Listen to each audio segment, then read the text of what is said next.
So we'll take it up from here. You arrived in Dominica after having all of this education and experience and being totally prepared to dive right in and do something. My next question to you is, how were you received in Dominica and in your community? Well, we were considered mauvais nègre Dominique and the communist and all sorts of things. We published a paper called Travail, I remember that I remember very well, Hilarion and Birdie Shillingford and Julian Johnson and others, Gregory Shillingford, etc. involved. We met regularly and for example, I remember we tackled the Dread Act, which was a little later on, and had a series of public meetings around the country condemning this act at the time. And so we were a general sort of, I don't like the word nuisance, but a bug on the administration at the time, which was, you're talking 74, 75. Patrick John? Patrick John got re-elected in 75, or elected, became the Prime Minister in 75. And so I lived in Roseau that period, and in Port Michelle. How we were received? I thought we were received well by the youth. We were certainly, the meetings we held, the discussions, were very well received, and we did a lot of awareness building.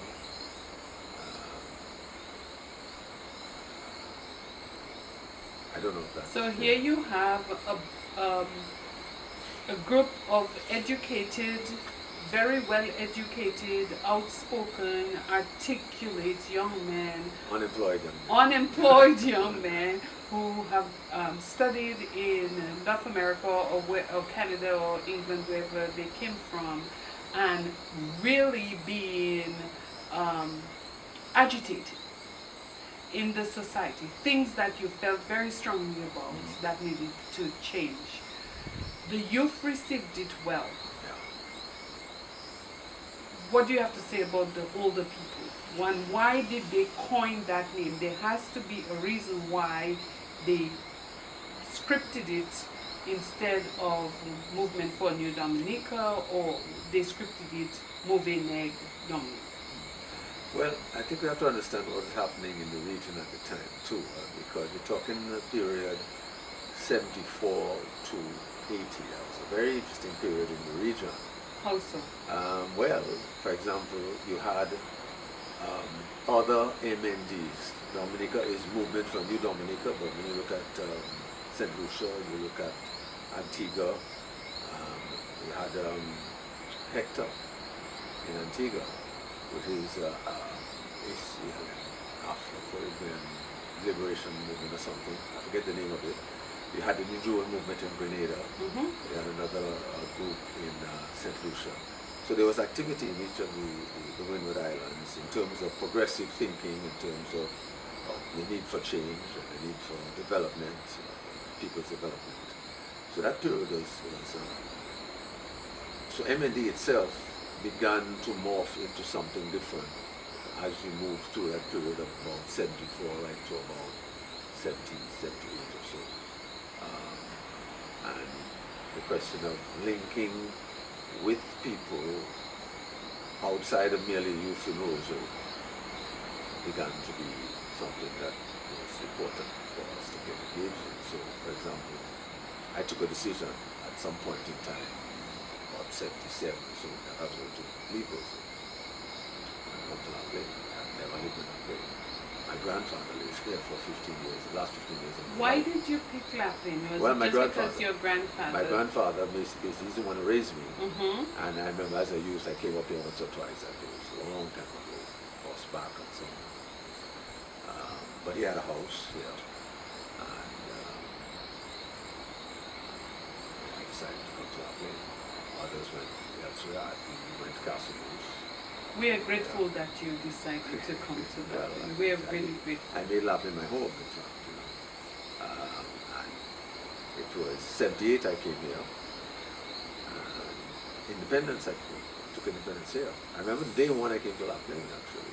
very clear. So I have to ask you, what were your thoughts about getting independence from Britain, from England? Absolutely 100% in favor, but we found it necessary to raise the bigger question. And that is, okay, you're going to be independent, you're going to have a flag, but what about the economic future of the country? What about the institutions?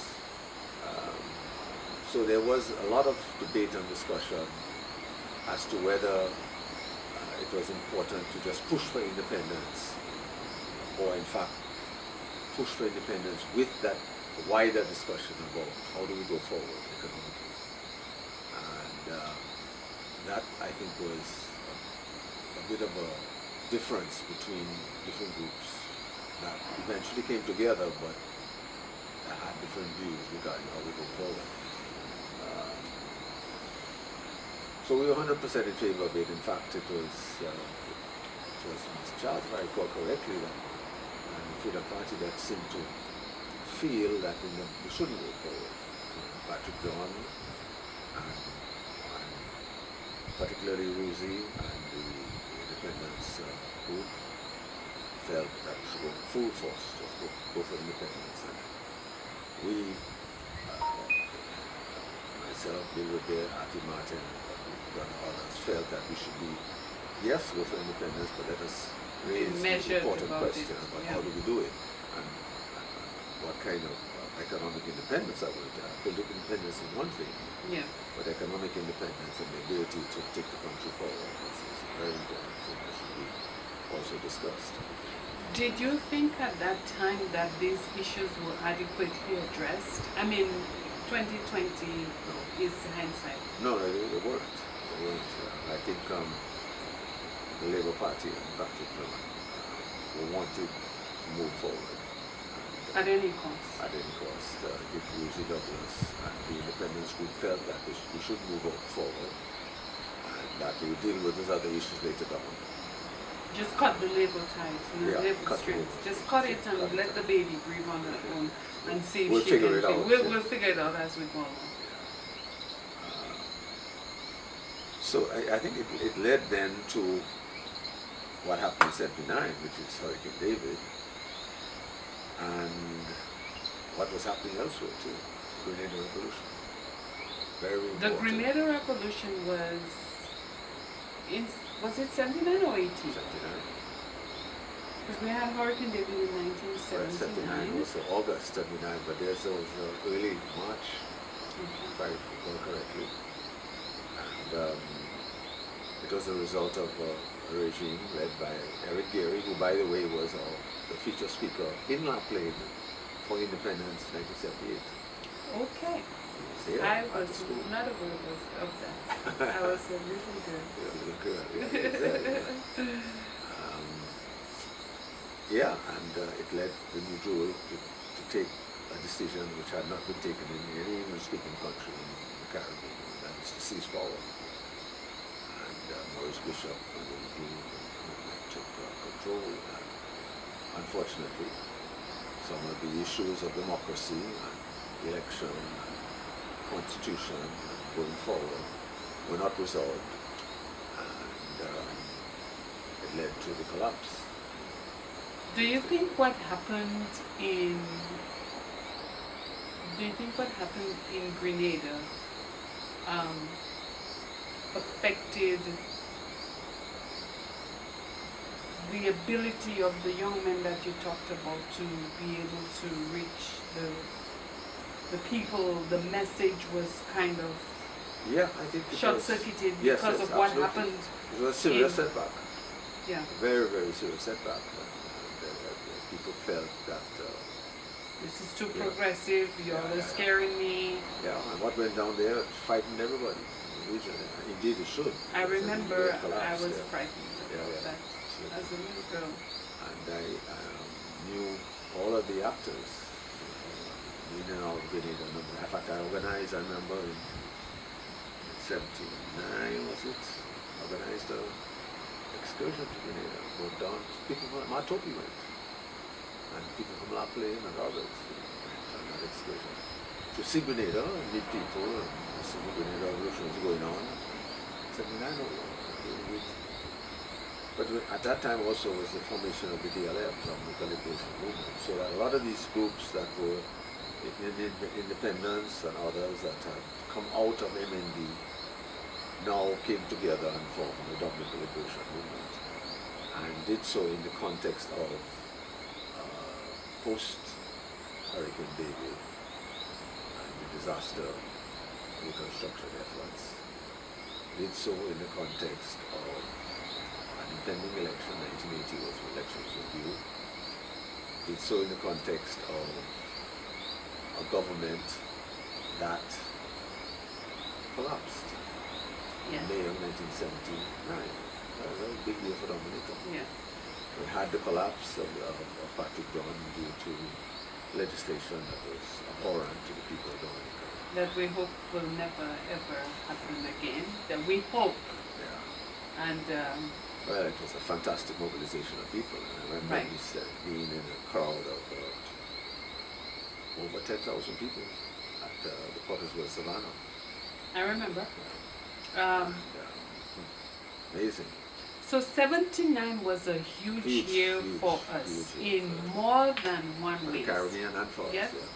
Yeah. And we had this devastating hurricane in 1979. Yeah. I left Plaine that morning and drove to Roseau. 9 a.m.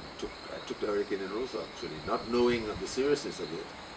Trees and branches falling when I reached Port Cassay, driving down. Yeah. But as I reached Roseau, to duck in because it was really bad. I had gotten heavily involved in Roseau in sports, and I was president of the Dominica Amateur Basketball Association. That day, as a matter of fact, that Hurricane David struck, we had to go to Barbados with the Dominica national basketball team to play a match. I remember coming out in the afternoon and going to look for the basketball and say, hey, get ready, we have to go to the airport, not knowing how bad Hurricane David had knocked us. And it just wiped us out. The house where I lived, down there, got smashed. When I came back to I could not get back to Plaine for 6 days. Yeah. No road. When I did get back, I lived with someone. So,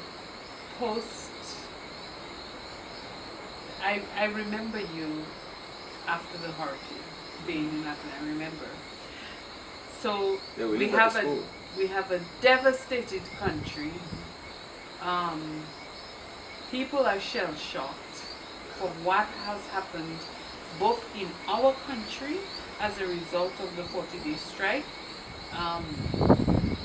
What happened in Grenada, the government collapsed, the hurricane devastated our economy, our crops, everything we have to start from scratch. What is going through your mind at that time? Well, the context is very important, because an interesting phenomenon was that the government that formed was a model that I don't know if it was replicated elsewhere, where there was a cross-section of a number of different factions together. I mean, Pierre Charles, Arthur Martin, Roosevelt were involved in the government, the senators or whatever.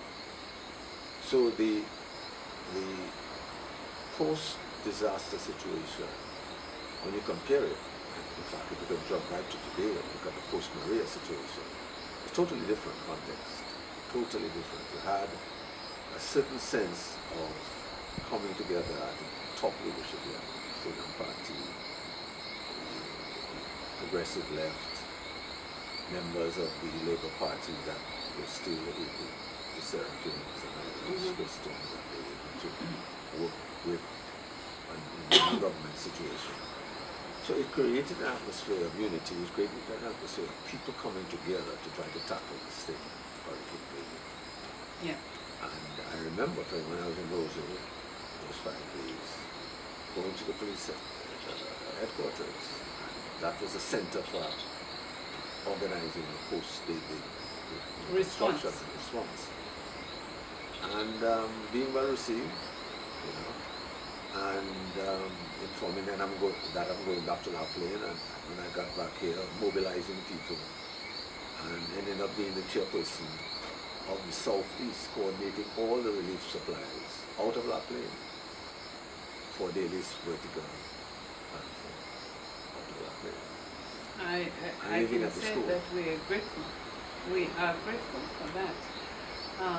But then the context was the thing I was trying, the point I was making was that it's totally different from Maria, where there was no effort in a post-Maria situation to bring together various factions in the country.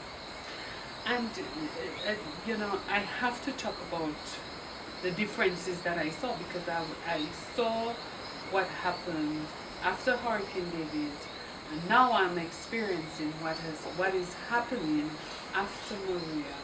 And I know that you've experienced both disasters as well, but it is strikingly different and in a very painful way. I totally remember after Hurricane David, as you say, the context, people felt demoralized, depressed. They felt that they needed to come together, that they needed each other to survive this. And people responded with love and caring for neighbors, with love and caring for the elderly, the sick, the ones that were more disadvantaged. And that was a message coming from the top too, from the top leadership of the country at the time. The need to come together. It happened naturally because of the goodwill and the culture and the unity at a community level. Plaine, let's face it, fairly isolated. Jehovah. That's how they call us. But the unity that would have been there in a village like Plaine is different totally from what we're getting also, right? But at the fact that there was top leadership was saying, giving that directive, giving support you to people, the unity, yes, exactly. Do what you can do. Right. I, as a government, will support you. You have our support. We want you to help each other. Yeah. But I am so sad to say that I don't feel this right now. Didn't happen, no. Just did not happen. It's almost the opposite. I walked into a very, very divided, divisive community. Yeah. And I have to say that it is really painful, and you can see it on the faces and in the voices of the people who live in this community and those in the diaspora as well. But you know, I would like to get ideas and troubleshoot on how can we bridge that divide. Well, I think it's a natural instinct to unite. And I think people helped each other, worked with each other, looked out for each other. But that instinct was thwarted, just not appreciating greed, jealousy, and other factors took over. And it eventually led to people themselves, being fully divided. It's hard to explain. Huh? Pre-Maria, the economic situation was pretty bad. Agriculture had gone very, very badly downhill. The economy was slipping, unemployment was high, so there were not any kind of appreciative development that people felt we were moving in a proper direction. But here we got hit. On top of it, we get an unwillingness to work together from the top. From the top. Unwillingness to work with the village council. Unwillingness to unite with the disaster committee volunteers that stepped forward and said, we're willing to do A, B, and C. Institutions that existed at village level that had use were disregarded. Were dismantled. Couldn't dismantle them, but they disregarded them, disrespected them, and refused to sit with them and move forward in a collective way, which would have made a major difference.